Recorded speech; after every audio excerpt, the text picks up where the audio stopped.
A man confesses to murder. He admits he helped hide the body. He tells police he saw two young children alive in the house after their mother was killed. Then he goes to prison and never reveals what happened to them. This is the case of Kaylah Hunter and Kristian Justice, two Detroit children who vanished after their mother's murder in 2014. Their stepfather is serving 45 to 80 years for killing their mother.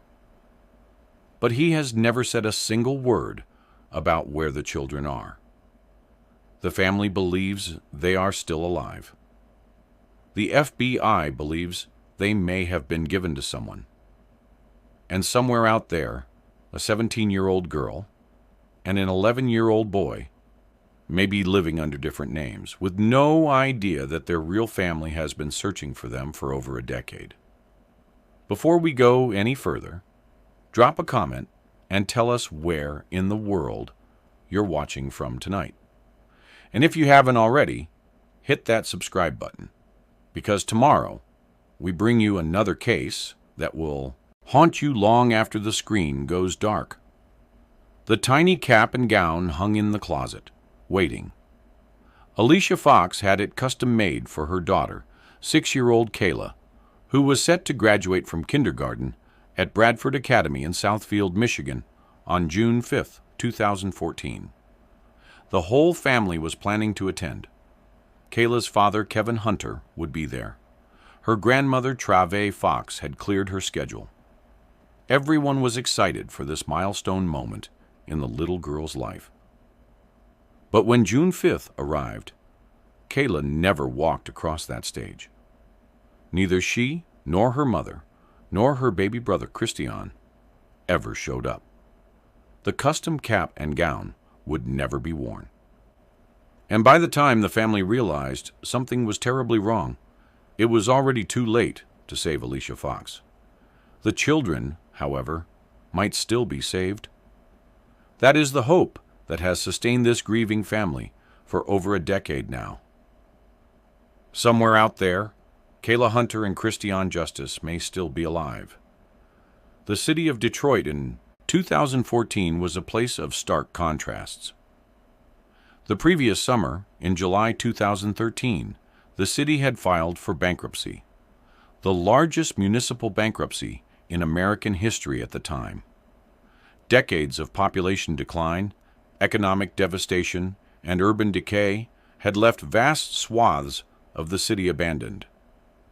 By some estimates, there were over 70,000 vacant buildings in Detroit, with entire neighborhoods consumed by crumbling houses, overgrown lots, and the kind of emptiness that invites desperation. The city had shrunk from a peak population of 1.8 million in 1950 to roughly 700,000 by 2014. Those who remained often lived alongside the ruins of what once was, navigating a landscape where occupied homes sat next to burned-out shells, where vacant lots had reverted to prairie, where the infrastructure of a great American city was slowly being reclaimed by nature. The abandoned houses of Detroit were not merely eyesores or symbols of decline. They were dangerous, unpredictable spaces where anything could happen without witness. Arson was common. Firefighters responding to blazes in vacant structures multiple times a day. Drug activity flourished in buildings where no one lived to call the police. The homeless sought shelter in structures that could collapse at any moment, and bodies were sometimes found in these abandoned places, dumped by those who knew that in Detroit's endless landscape of vacancy, a corpse might go undiscovered for days or weeks or even longer. The very geography of the city, its expanses of emptiness, made it a place where terrible things could happen and terrible things could be hidden. A survey led by the Detroit Blight Removal Task Force and Motor City Mapping in 2014 cataloged the extent of the devastation. A quarter of the city's houses and buildings were vacant. Some neighborhoods had been so ravaged by crime, foreclosures, fires, and scrappers that more than a third of all properties stood abandoned. Brightmoor, on the city's northwest side, had once been a neighborhood of modest homes for working-class immigrants and Southerners who came to Detroit for auto jobs in the 1920s. Now, it had been transformed into an urban prairie, acres of empty lots where small farms were beginning to emerge because there was nothing else to do with the land. Similar stories played out across the city, in neighborhoods with names that had once meant something to the people who lived there, but now served mainly as markers on a map of decline. This was the Detroit where Alicia Fox was raising her children. This was the world she navigated every day, a world of resilience and struggle, of family bonds that held tight even as everything around them crumbled. The Fox family was part of the fabric of this city. Generations of people who had built lives here and refused to leave even when leaving might have been easier. But Detroit was also a place where people fought to survive, where communities held together despite everything, where families like the Foxes maintained strong bonds even as the world around them deteriorated. Trave Fox had raised her daughter Alicia in this city. She had watched her grow up, navigate the challenges of life in Detroit, graduate from high school, and become a mother herself. Alicia Marie Fox was 27 years old in the spring of 2014, a young woman with her whole life ahead of her. She had hopes and dreams like anyone else. She wanted her children to have opportunities she hadn't had. She wanted to give them stability and love and a future worth believing in. Alicia had 2 children from 2 different relationships. Her first child, a daughter, came into the world in 2007. She named her Kayla Nevaeh Hunter. The name Nevaeh is heaven spelled backward, a popular choice among parents who wanted to give their daughters a name that evoked something divine, something blessed.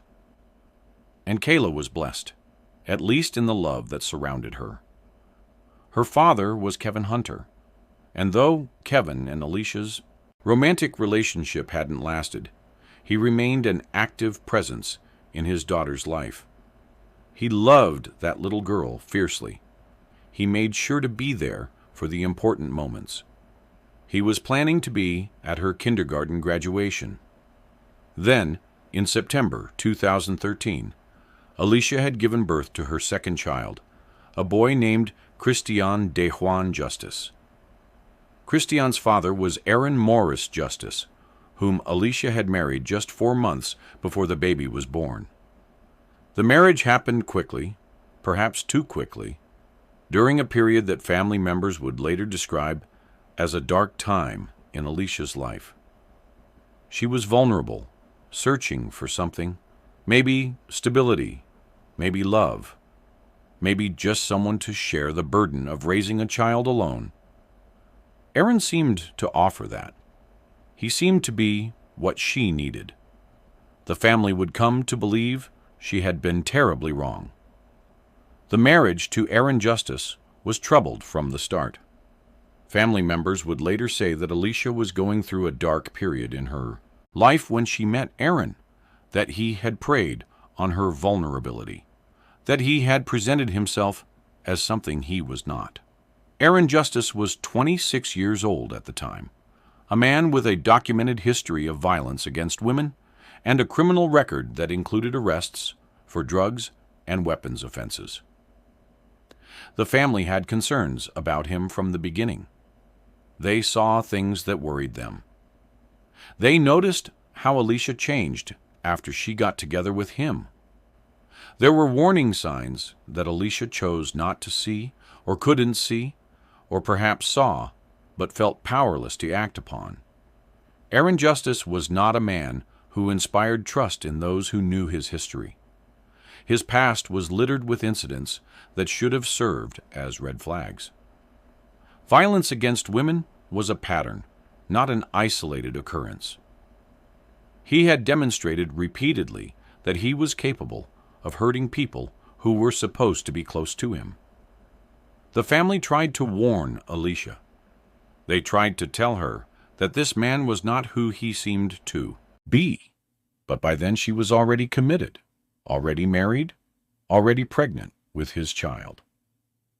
By the spring of 2014, just months into the marriage, Alicia knew she had made a mistake. The problems had become impossible to ignore. Family members would later say that she had asked Aaron for a divorce, that she had told him she wanted out, that she had made it clear the relationship was over. Kristian Dowdy believed that Alicia asked justice for a divorce because of his history of infidelity. Whatever the specific reasons, Alicia was planning to leave Aaron, to take the children and start over. She was making plans that put her in danger. The family lived in a house on Ardmore Street in the 18,000 block, on Detroit's west side near West 7 Mile Road and the Lodge Freeway. It was a modest neighborhood, one of many in Detroit, where working-class families tried to make lives for themselves amid the city's ongoing struggles. Alicia had her children there. She had her dog, a white pit bull, that was fiercely loyal and protective of the kids. She had her dreams for the future, including watching Kayla walk across that kindergarten graduation stage. But the house on Ardmore Street was also Aaron Justice's domain, and as Alicia made plans to escape the marriage, she was making plans that put her in danger. Memorial Day weekend 2014 fell on the last weekend of May. Saturday, May 24th, was a day for family gatherings, for cookouts and celebrations, for the kinds of moments that bind families together and create memories that last a lifetime. The Fox family held their annual Memorial Day cookout at an aunt's house in Detroit, and Alicia brought both children. It was a normal family gathering, the kind of day that means everything precisely because it seems so ordinary at the time. No one knew it would be the last time they would all be together. No one knew that within days, Alicia would be dead, and the children would be gone. Travi Fox was there that day. She played with her grandchildren. She talked with her daughter. She had no way of knowing that these would be her last moments with them. It was the last time she would see Kayla and Kristian alive. If she had known, she might have held them longer. She might have taken more pictures. She might have memorized every detail of their faces, their voices, their laughter. But no one ever knows when the last time will be the last time. Kayla was there, a beautiful 6-year-old girl with long black hair that she sometimes wore in cornrows, sometimes with 2 small braids on either side of her face, adorned with blue and clear beads. She had brown eyes that sparkled with the curiosity of childhood, and a small dark mark on one cheek that made her face distinctive. She was about 4 feet 5 inches tall and weighed around 65 pounds. She was excited about her upcoming kindergarten graduation. She had been preparing for it. Her mother had ordered a custom cap and gown just for her. Kristian was there too, an 8-month-old baby boy, with brown hair and brown eyes, just 2 feet tall and 17 pounds. He was still so small, still so dependent on his mother for everything. He was just learning about the world, just beginning to recognize faces and respond to voices. He had no idea what was happening around him, no understanding of the adult dramas that were about to destroy his family. The family remembers that Memorial Day weekend as the last normal moment, the last time everything was as it should have been. Alicia seemed fine. The children seemed happy. There was no indication that within days everything would be shattered.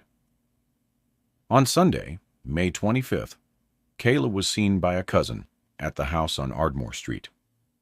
Other family members also saw both children with Aaron Justice during this time. And then, somehow, between May 25th and May 27th, everything changed. What happened inside that house on Ardmore Street can be pieced together only from the fragments that emerged later, from court testimony and police investigations, and the confession of a man who helped cover up the crime. At some point during that window of time, Aaron Justice and Alicia got into an argument. According to testimony that would emerge at trial, she was trying to leave him. She was trying to escape. Timothy Jones, Justice's childhood friend, would later testify about what Justice told him happened. Justice said they had been arguing, that he had blacked out, and that when he came to, he was shooting. The claim of blacking out is common among perpetrators of domestic violence homicides. It serves as a way to distance themselves from what they have done, to suggest that they were not fully in control, that some other force took over. Whether Justice actually experienced any kind of dissociative state, or whether this was simply a convenient explanation for the inexcusable, no one can say for certain. What is certain is that Alicia was shot multiple times. She was hit in the chest. She was hit in the thigh. She was shot twice in the head. The autopsy would later confirm 6 bullet wounds in total. She died in that house, in an upstairs bedroom where investigators would later find blood spattered on the ceiling and a bullet hole lodged in the wall. The physical evidence painted a picture of sudden catastrophic violence. What happened to the children in those moments is the question that has haunted investigators and tormented the family ever since. Did they witness their mother's murder? Were they in the house when the shots were fired? Did 6-year-old Kayla understand what was happening? Did she see her mother fall? Did she hear her mother's last words, if there were any? Did 8-month-old Kristian cry out at the noise, the chaos, the violence? Did he sense that something terrible was occurring, even if he could not comprehend it? These questions have never been answered.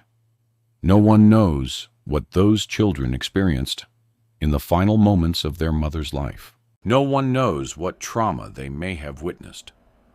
What is known is that after Alicia Fox died, Aaron Justice did not call the police.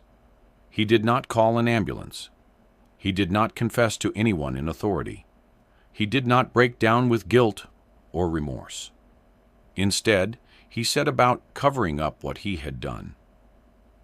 The methodical nature of his actions in the aftermath suggests not a man who had blacked out and committed violence in a fog, but a man who was thinking clearly about how to avoid consequences. Justice enlisted the help of Timothy Bernard Jones, a friend he had known since childhood. Their connection went back years, their families intertwined through relationships and shared history. Jones's sister had a child with Justice, making them connected in ways that went beyond mere friendship. When Jones arrived at the Ardmore Street house sometime after the murder, he stepped into a nightmare that would haunt him for years. He found Alicia's body stored in a crawl space, hidden away in the darkness of the house where she had once lived with her children. Justice was looking for the keys to Alicia's car, a burgundy 2004 Chevrolet Impala with Michigan plates CCR 1286. He searched his dead wife's body for those keys while Jones watched, rifling through the pockets and clothing of a woman who had been alive just hours before. The clinical nature of this act, the willingness to treat a human body as nothing more than an obstacle to his plans, reveals something about Aaron Justice's state of mind in the aftermath of the murder. Jones would later testify that he was afraid. He believed that if he refused to help, he might end up like Alicia. "I could have been another person lying there with Alicia Fox," he would say in court. Whether that fear was justified, or whether it was simply an excuse for going along with something terrible, only Jones knows for certain. What he did know was that his childhood friend had just killed his wife, and now that friend was asking for help disposing of the body. According to Jones's later testimony, he helped Justice move the body. They transported Alicia's remains to a vacant house on Penrod Street, about 6 miles away on Detroit's west side. In a city with 70,000 abandoned buildings, finding a place to dump a body was not difficult. The house they chose was just 3 doors down from where Aaron Justice's cousin lived. Perhaps Justice knew the area. Perhaps he knew that this particular vacant structure was unlikely to be disturbed. They dumped her body in the basement, wrapped in a blanket, covered with a blue tarp, with a black garbage bag over her head. They left her there in the darkness, among the debris and decay of Detroit's abandoned landscape. Here is the detail that matters most, the detail that has kept hope alive for over a decade. Timothy Jones testified that when he last saw the children, they were alive. He saw Kaylah and Kristian at the Ardmore Street house the day Alicia was killed, and they were breathing, they were living, they were still there. Whatever happened to them happened after Jones left. Whatever Aaron Justice did with those children, he did it without Jones's direct knowledge or assistance. What happened to them after that moment remains unknown. Jones said that Justice had told him about the argument with Alicia, about her trying to leave. She was trying to escape, Jones testified, relaying what Justice had said about the moments before the murder. Those 3 words have haunted the family ever since. She was trying to escape. She was trying to protect herself and her children. She was trying to build a new life free from a dangerous man, and for that, she was killed. In the days following the murder, Aaron Justice moved quickly to erase all traces of the crime, and, apparently, to relocate the children. He rented a U-Haul truck sometime after May 27th and drove it approximately 300 miles between May 27th and May 29th, all without ever leaving the Detroit area. 300 miles is a lot of driving within a single metropolitan region. It suggests multiple trips, multiple stops, multiple locations where evidence needed to be disposed of, or items needed to be moved. Family members would later note that when they finally got into the house on Ardmore Street, it was completely empty. Not just Alicia's belongings, but everything that had belonged to the children. The bedroom furniture, the clothes, the toys, all of it was gone. Alicia's personal effects would eventually be recovered, but not a single item belonging to Kaylah or Kristian has ever been found. Justice also sold Alicia's Chevrolet Impala to a junkyard in Taylor, Michigan. By the time police tracked down the vehicle, it had already been stripped. Any evidence that might have been inside was gone. Then, sometime around the end of May or early June, Justice bought a plane ticket and flew to Atlanta, Georgia. He was 1,000 miles away from Detroit when the family started searching for answers. On June 2, 2014, Aaron Justice appeared in court in Detroit and pleaded guilty to several traffic violations. This was just days after he had allegedly murdered his wife and done something with her 2 children. He stood before a judge and dealt with minor legal matters as if nothing had happened, as if his life hadn't just taken a catastrophic turn. The capacity for compartmentalization, for coldness, for functioning normally while carrying such terrible secrets suggests something about the kind of person Aaron Justice was. On June 3rd, Kaylah's father, Kevin Hunter, received a text message from Alicia's phone. He wasn't sure if Alicia actually sent it. The phrasing didn't seem quite right.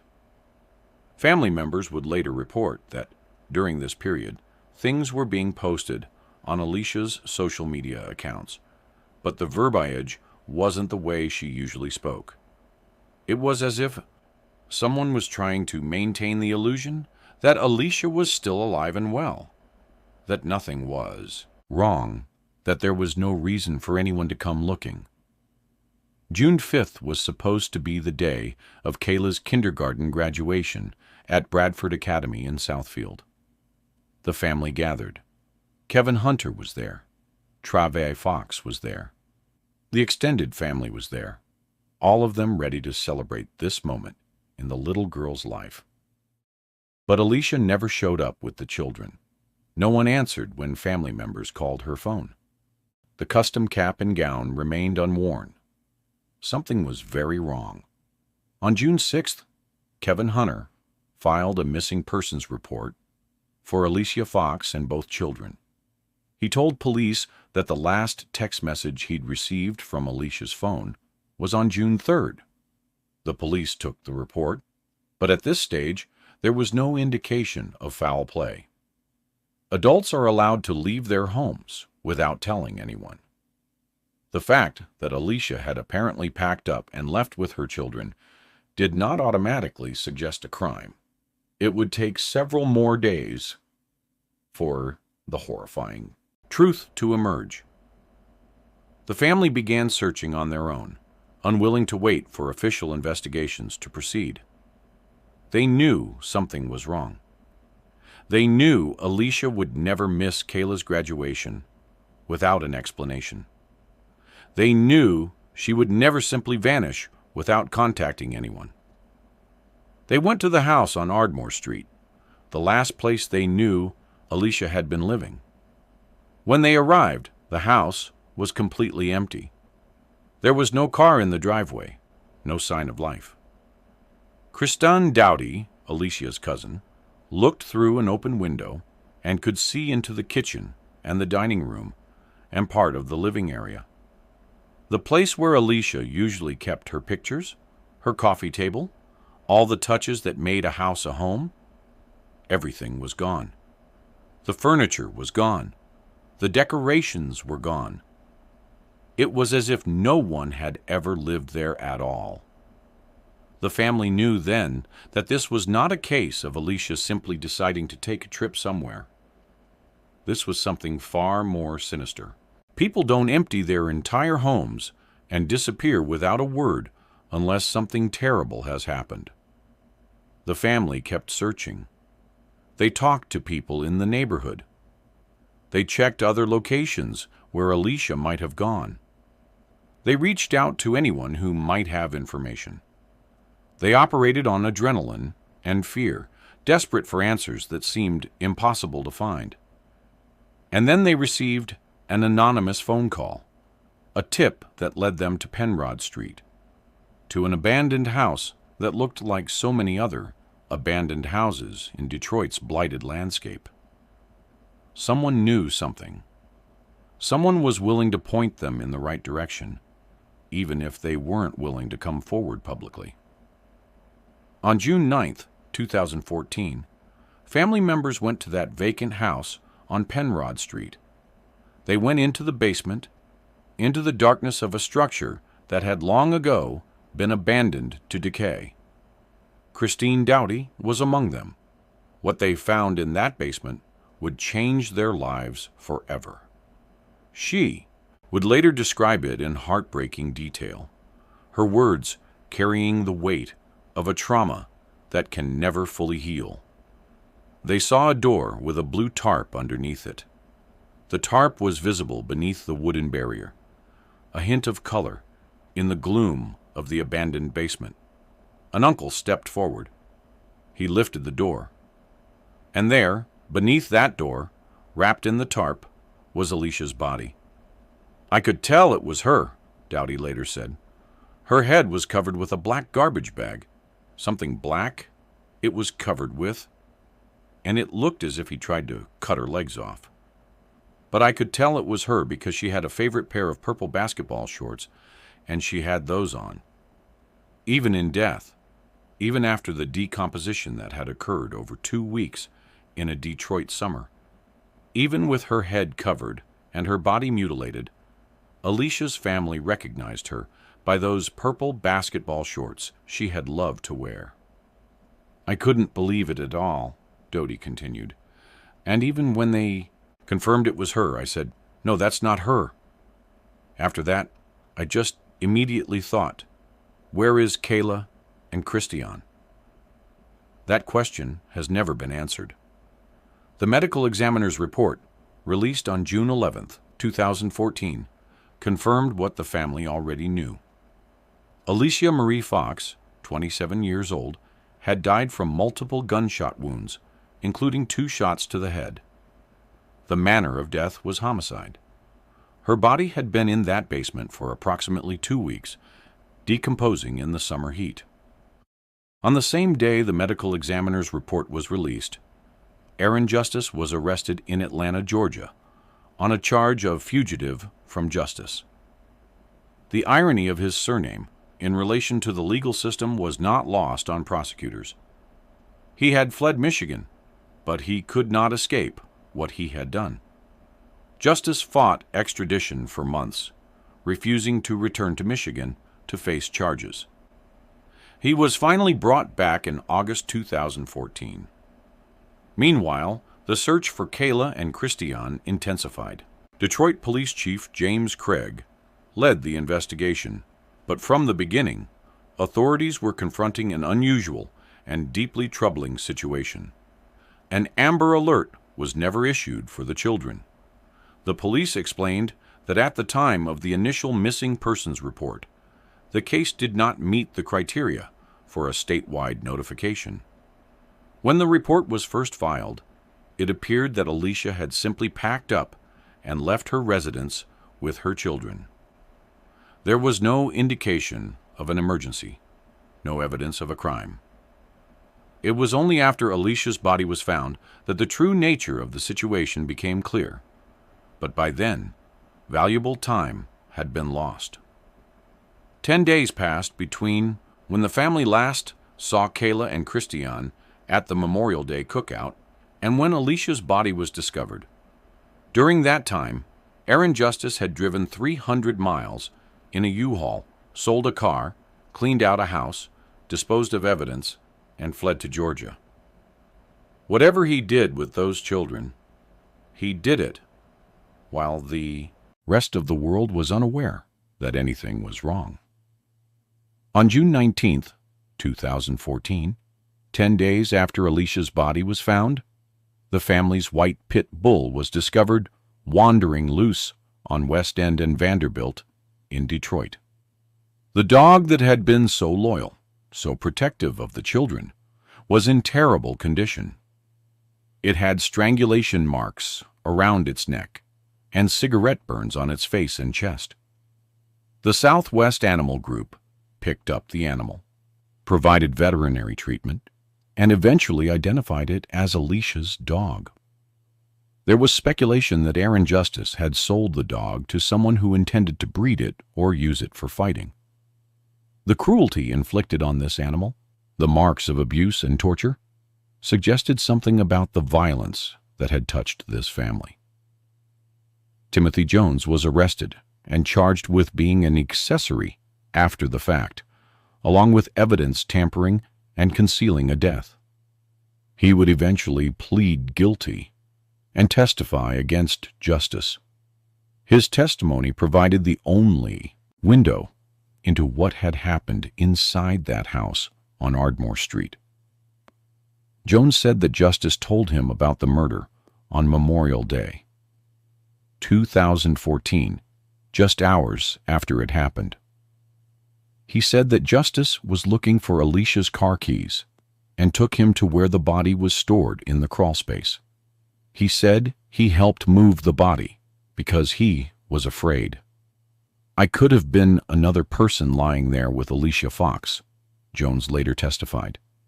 He said he knew what he was doing was wrong, that he felt guilty, that he had even told some friends about it because the weight of the secret was too much to bear. But he never called the police. He never tried to intervene.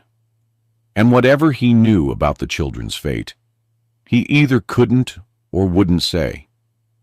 The investigation continued for months as Justice awaited trial. His mental health was evaluated. He was found competent to stand trial. The evidence against him was overwhelming. There was the testimony of Timothy Jones. There was the physical evidence from the Ardmore Street house. There was the documented trail of his actions in the days after the murder. And there was Justice's own eventual admission of guilt. In September 2015, more than a year after Alicia's murder, Aaron Maurice Justice stood before Judge Lawrence Talon in Wayne Circuit Court and pleaded guilty to second-degree murder and a felony weapons charge. He had been facing trial on first-degree murder charges, which would have carried a mandatory life sentence without the possibility of parole. The plea deal allowed him to avoid that outcome. It was a negotiation between prosecutors and defense attorneys, a compromise that balanced the certainty of a conviction against the risk of a trial. The family had hoped the plea deal would include something more. They had hoped prosecutors would use Justice's desire to avoid a life sentence as leverage to extract information about the children. Where were Kaylah and Kristian? What had he done with them? Were they alive or dead? These were the questions that mattered most to the family, and they had hoped the legal system would prioritize those questions. Instead, Justice was sentenced to 45 to 80 years in prison. He would not be eligible for parole until he was well into his 70s, if he lived that long. It was a substantial sentence, decades behind bars for taking the life of a young mother. But it came without any requirement that he reveal what he knew about the children. He could take his secrets with him to prison, and apparently that is exactly what he intended to do. At the sentencing hearing, Travai Fox addressed her son-in-law directly. She told him that her family had suffered physically and mentally as a result of losing Alicia at his hands.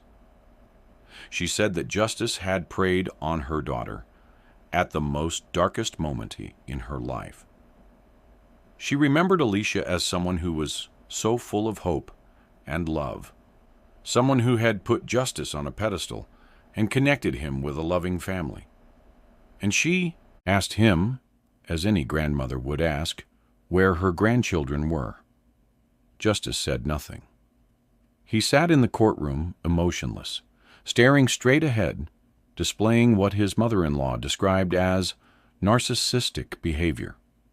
He did not reveal the location of Kaylah and Kristian. He did not explain what he had done with them. He did not provide any information that might help the family find closure. He simply accepted his sentence and was led away to begin serving his time. The family was devastated, not just by the murder of Alicia, but by the plea deal itself. They could not understand why prosecutors had negotiated an agreement without requiring Justice to reveal the children's whereabouts. It seemed like a betrayal, like the legal system had prioritized closing a case over finding 2 missing children. Assistant Wayne County Prosecutor Tricia Gerard vowed to continue to seek justice for the Fox family, noting that the irony that this defendant's last name is Justice has never escaped me once. But those words, however well-intentioned, did not bring Kaylah and Kristian home. Timothy Jones was sentenced separately. On September 30th, 2015, he appeared before the court to face the consequences of his actions. In his final moments before sentencing, Jones expressed regret. "I am wrong for being afraid of what happened to me," he said, instead of coming straight forward and saying what happened. He was sentenced to 2 to 5 years in prison for being an accessory after the fact. He would serve 6 years before being discharged. The family has held on to a crucial piece of Jones's testimony. He said the children were alive when he last saw them. This has fueled their belief that Kaylah and Kristian may still be out there somewhere, living under different names, unaware of their true identities, being raised by someone connected to Aaron Justice. Kristian Dowdy has been particularly vocal about this theory. "The reason I believe that is because we have recovered all of Alicia's belongings, clothes, personal items, all of that," she explained. "We have not found one item of the kids, not their bedroom furniture, their clothes, toys, anything. He took all of it." Think about that for a moment. A man murders his wife and disposes of her body in an abandoned house, but he takes the time to pack up all of the children's belongings, everything they owned, and removes it from the house. He drives 300 miles in a U-Haul over the course of 2 or 3 days. He has time and opportunity to do something with those children before fleeing to Atlanta. If he had killed them, why would he take their things? If he had disposed of their bodies along with their mothers, why wouldn't some trace of their belongings have been found? The absence of the children's possessions is one of the most significant clues in this case. When Alicia's body was found, the family eventually recovered her personal effects, her clothes, her belongings, the items that had defined her life. But nothing that belonged to Kaylah or Kristian ever surfaced. Not their beds, not their toys, not their clothes, not a single stuffed animal, or book, or piece of furniture. Everything was taken. Everything disappeared along with them. The family believes that justice gave Kaylah and Kristian to someone, a family member or friend, someone who is helping him keep his secret, even now. They believe those children are alive somewhere, being raised under different names, living lives that have nothing to do with Detroit, or the Fox family, or the mother who was killed trying to escape an abusive marriage. They believe that somewhere in America, perhaps in the Atlanta area, where Justice was arrested, 2 young people are growing up without any knowledge of their true identities. This theory is supported by the logistics of what Justice did in the days after the murder. He rented a U-Haul. He drove 300 miles without leaving Detroit. He had time to make arrangements to coordinate with someone to transport not just a body, but also 2 living children and all their belongings. The level of planning involved suggests someone who was thinking clearly, who was executing a preconceived plan, not someone acting in a desperate panic. Investigators have pursued this theory. The FBI has been involved in the case from early on, and they continue to follow up on every lead. The Detroit Police Department maintains the case as open and active. There have been tips over the years, reported sightings, moments of hope followed by disappointment. The family set up a Facebook page called Bring Home Kaylah and Kristian, where they continue to receive information and share updates. They attend events like Michigan State Police's annual Missing Persons Day, standing alongside other families who have lost loved ones to the void of the unknown. The possibility that the children are in the Atlanta area, where Justice was arrested, has been a focus of the investigation. Justice had connections there, people who might have taken the children and raised them. Atlanta is a large metropolitan area. a place where two children could easily disappear into the population.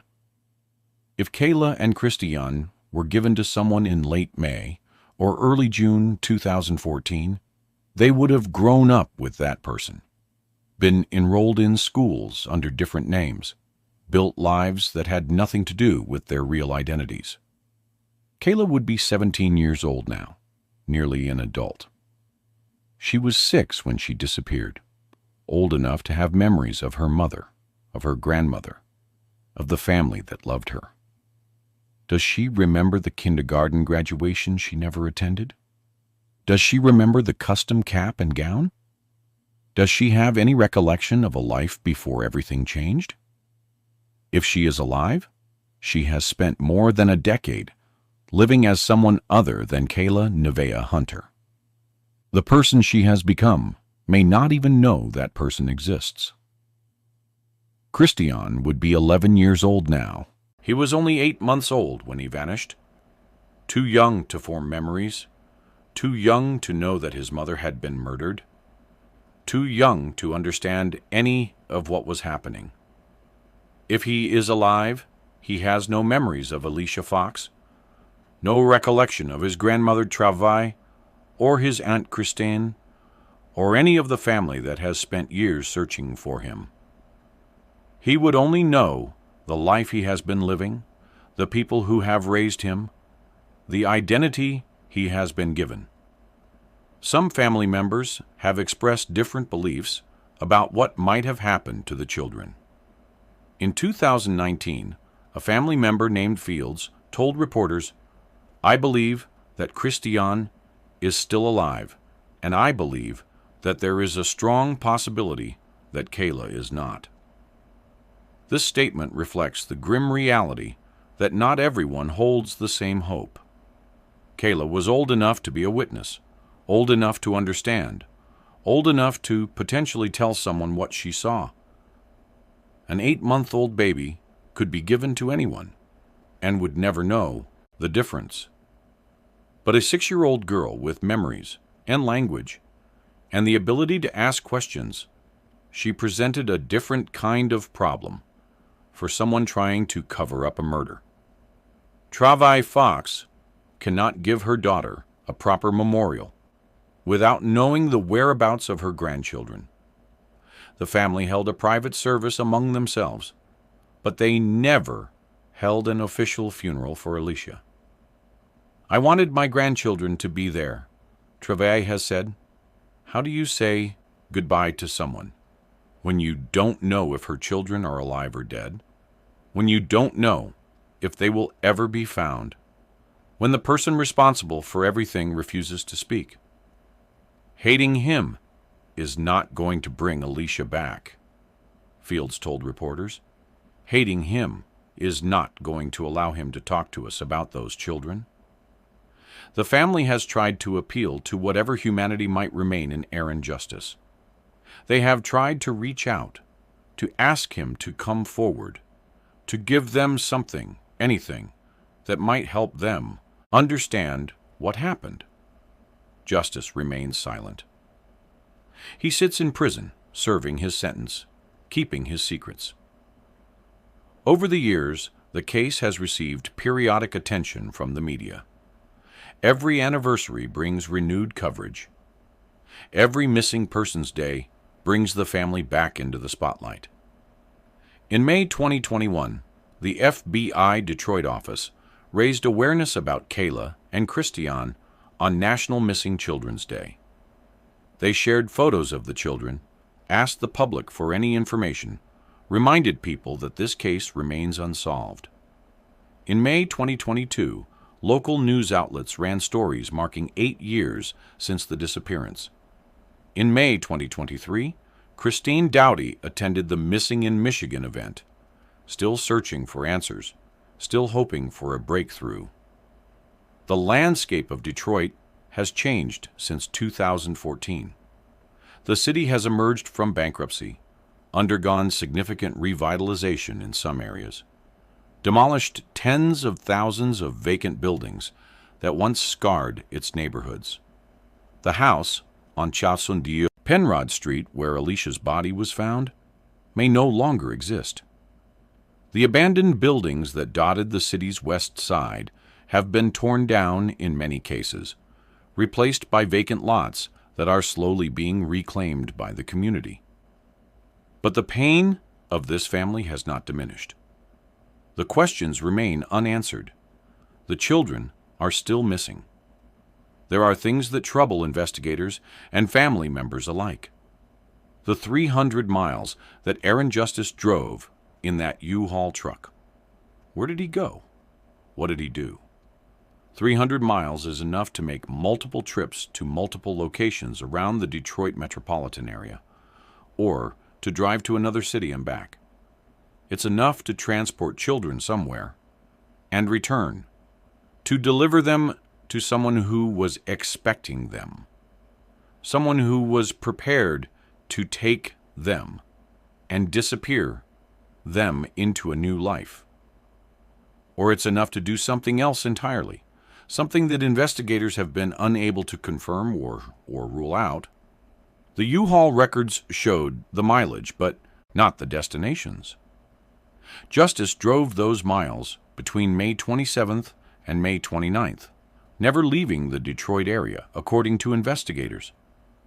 But Detroit is a sprawling metropolitan region, and 300 miles could take someone to many different places. It could include trips to abandoned areas where evidence could be hidden. It could include visits to friends or family members who might be willing to take children.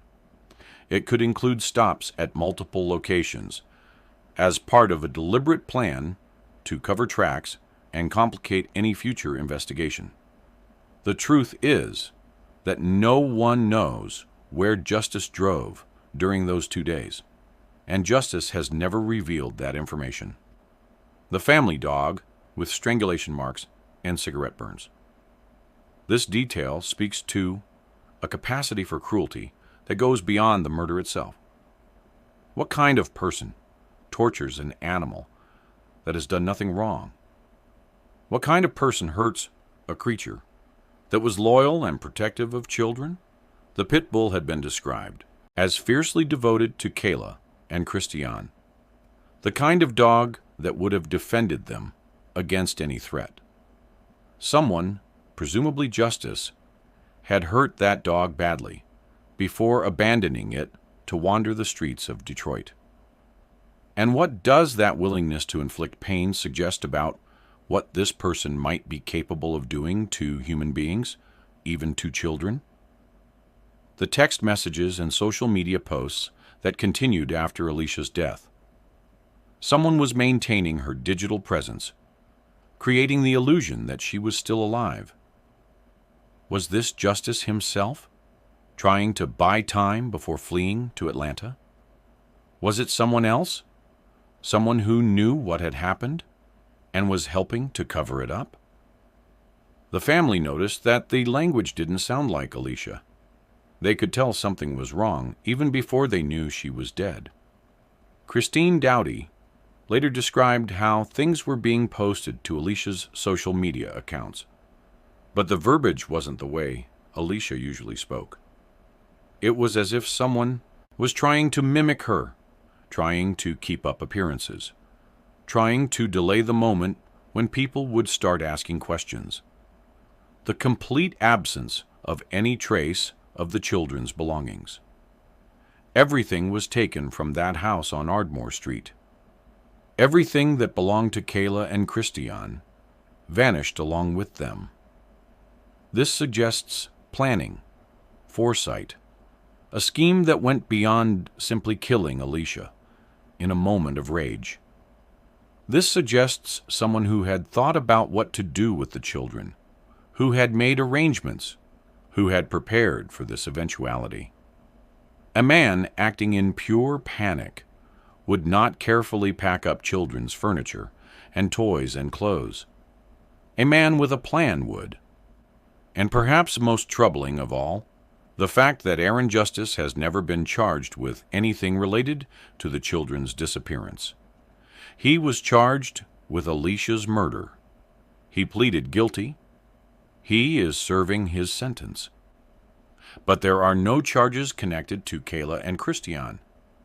Prosecutors have said that the investigation into the children's disappearance remains open and active, but without a body, without evidence of a crime against the children specifically, without proof that they are dead rather than simply missing, they cannot bring charges.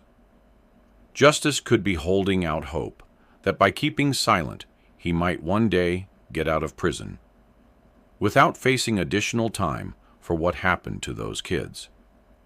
He might believe that if he never tells, no one will ever be able to prove what happened. The family believes someone else is involved. They believe someone, probably in the Atlanta area, is raising those children or knows what happened to them. They believe that person is protecting Aaron Justice, keeping his secret, helping him maintain his silence. If true, that person is guilty of something terrible, of keeping children from a family that loves them, of perpetuating a lie that has caused immeasurable suffering. The family hopes that person will one day come forward, that conscience or circumstance will compel them to tell the truth. Who would do such a thing? Who would take in 2 children, one of them old enough to remember her own name and her mother's face, and raise them as if they belonged to someone else? Who would look at a grieving family, a grandmother desperate to find her grandchildren, and decide to remain silent? The family believes it must be someone close to Justice, someone who trusted him despite his history of violence, someone who was willing to believe whatever story he told about why these children needed a new home. Perhaps this person doesn't know the full truth. Perhaps Justice told them that Alicia had abandoned the children, or that she had died in an accident, or some other lie that made it seem acceptable to take them in. Perhaps this person has raised Kaylah and Kristian believing they are doing a good thing, saving children from a bad situation. But the truth is that these children have a family who has never stopped searching for them. The truth is that their mother was murdered, and the person who gave them away is the one who killed her. If that person is out there, if they are reading this or hearing about this case, the family has a message for them. Please come forward. Please do the right thing. Please give these children the opportunity to know where they came from, and please give this family the closure they have been seeking for over a decade. Please understand that whatever you thought you were doing, whatever story you were told, the truth is that you are helping a murderer keep his secret. You are complicit in a crime that has devastated an entire family. Christine Dowdy keeps flyers about the children in her car. She hands them out at convenience stores and other public places. She refuses to give up. I take it one day at a time, she has said. The National Center for Missing and Exploited Children pursued 3 leads shortly after the children were reported missing. They create age-progressed images of long-term missing children, so the public has a more accurate representation of what they might look like now. They continue to search. Every lead is followed. Every tip is investigated. The hope never dies. The FBI contact information for this case is 313-965-2323, or tips can be submitted online. The National Center for Missing and Exploited Children can be reached at 1-800-8-435-678. Crime Stoppers accepts anonymous tips at 1-800-SPEAK-UP. Every call matters. Every piece of information could be the one that finally brings Kaylah and Kristian home. What would it mean to find them after all this time? If they are alive, They have spent the majority of their lives believing something other than the truth. Kayla would have to confront the reality that her mother was murdered, that the life she remembers was taken from her, that there is a family out there that has been searching for her for over a decade. She would have to process the knowledge that her stepfather killed her mother, and that he has never revealed what he did with her and her brother. Kristian would have to learn that everything he knows about himself is built on a lie, that he has a grandmother and aunts and cousins and a biological father who have been desperate to find him since before he could walk. He would have to grapple with the fact that his biological father is serving decades in prison for murdering his mother. He would have to construct a new identity that incorporates both the life he has been living and the life he should have had. The psychological implications of such a discovery would be profound for both children. There would be trauma to process, questions to answer, relationships to rebuild or establish for the first time. It would not be a simple matter of the family welcoming them back and everything being fine. It would be the beginning of a long and difficult journey toward understanding and healing. But the family would welcome them regardless. They would help them through whatever challenges rose. They would show them the pictures of Alicia, tell them stories about the mother they lost, help them understand where they came from and who they really are. They would give them the love that has been waiting for them all these years. They would do whatever it takes to help these children become whole. Trave Fox has described the years since Alicia's death as torment. It's a never-ending cycle, she has said.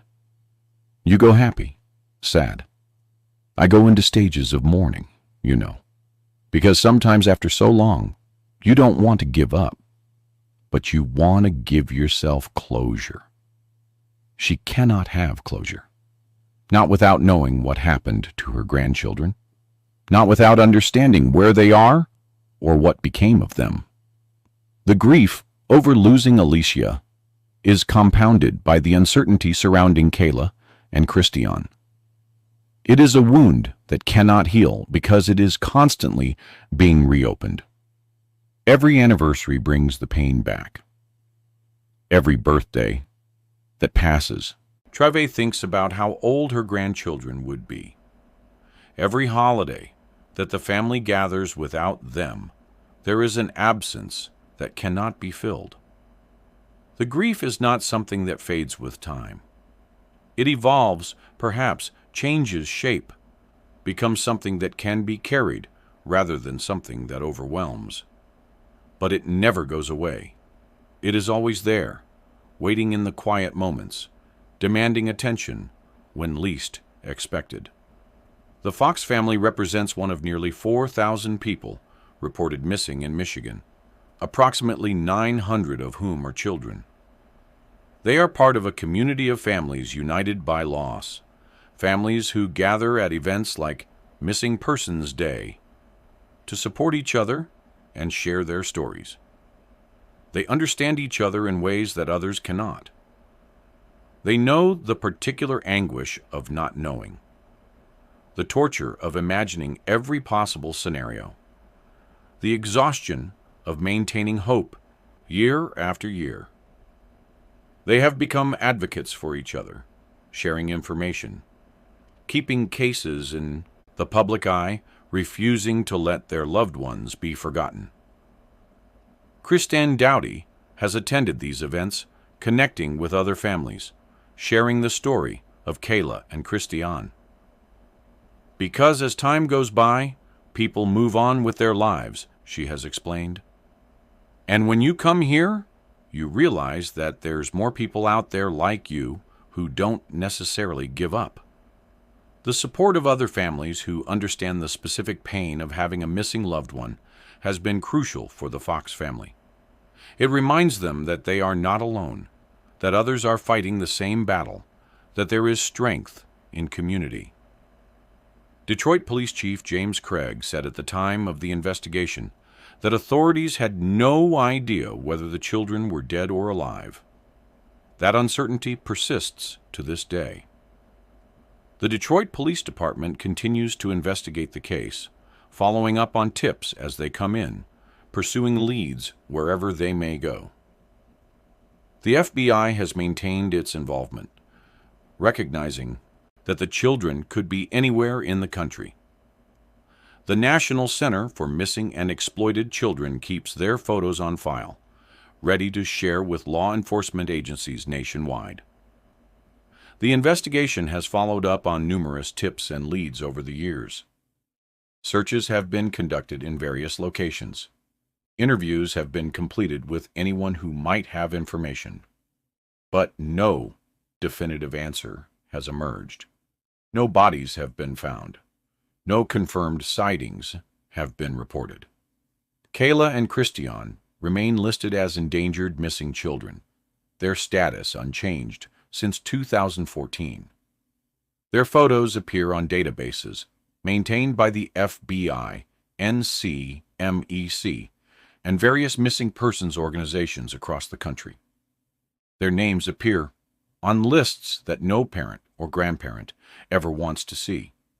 Lists of children who vanished and have never been found.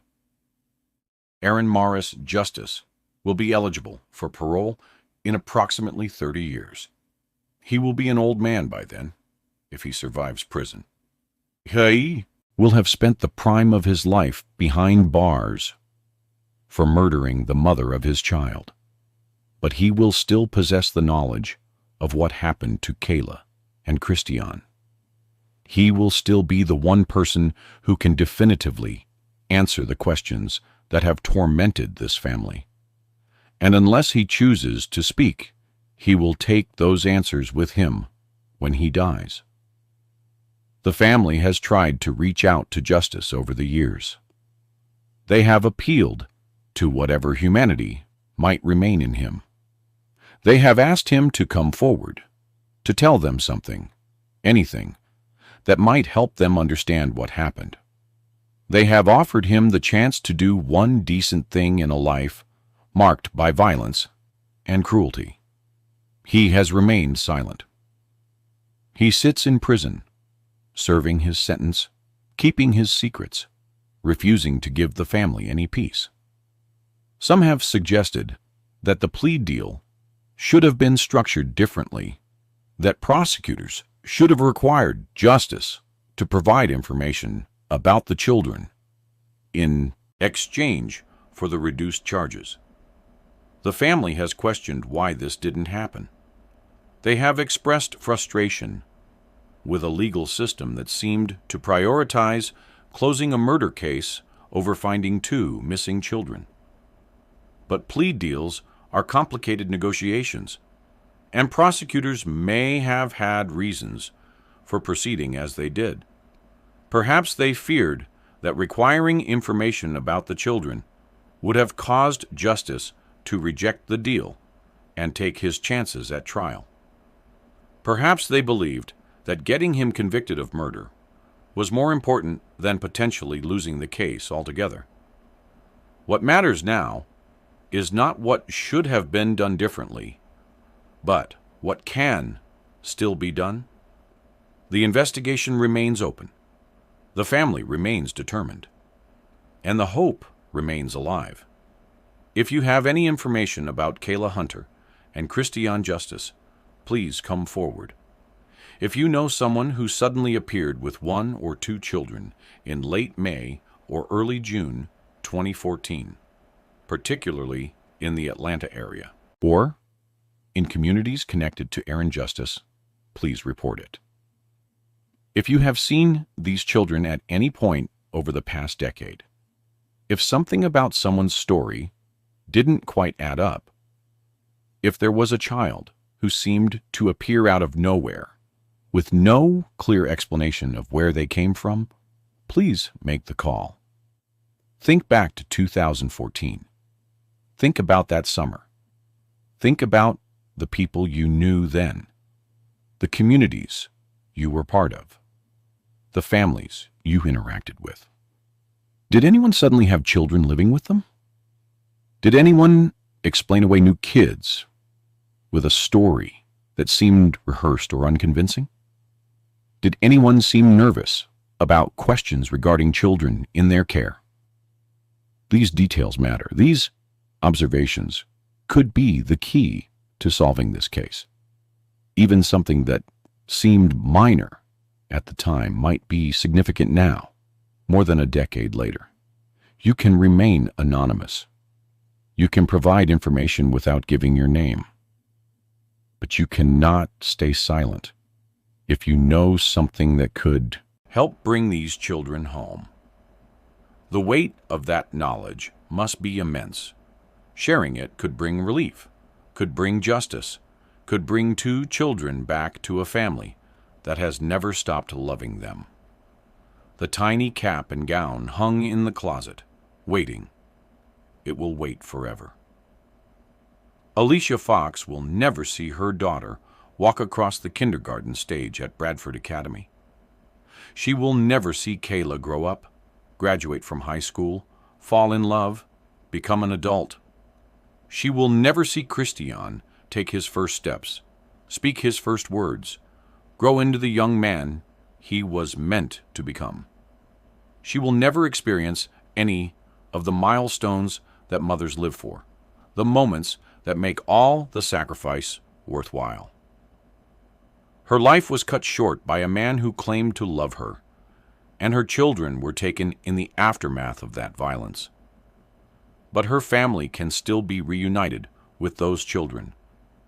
They can still learn what happened. They can still find the closure that has eluded them for so long. They can still give Kayla and Kristian the chance to know who they really are, where they came from, what their mother sacrificed trying to protect them. They can still honor Alicia's memory by finding the children she loved so much. Kayla Nevaeh Hunter was 6 years old when she disappeared. She is 17 now, nearly an adult, on the verge of stepping out into the world as a young woman. She was about to graduate from kindergarten when everything changed. She had a custom cap and gown. She had a family that loved her. She had a mother who would have done anything to protect her. Somewhere, if she is alive, she may be finishing high school, thinking about college, making plans for her future. Does she know that she has people looking for her? Does she have any sense that her life could have been different, that there is a whole family waiting to embrace her? Kristian de Juan. Justice was 8 months old. He is 11 now, a child growing into adolescence, navigating the complicated years between childhood and becoming a teenager. He never got to know his mother at all. He has no memories of Alicia Fox, no recollection of the woman who gave birth to him and loved him in the brief months they had together. His entire life has been shaped by the aftermath of her murder, whether he knows it or not. Everything he believes about himself, about his family, about where he came from, may be built on a foundation of lies. Trave Fox thinks about them every day. She wonders where they are. She wonders if they are safe. She wonders if they are happy.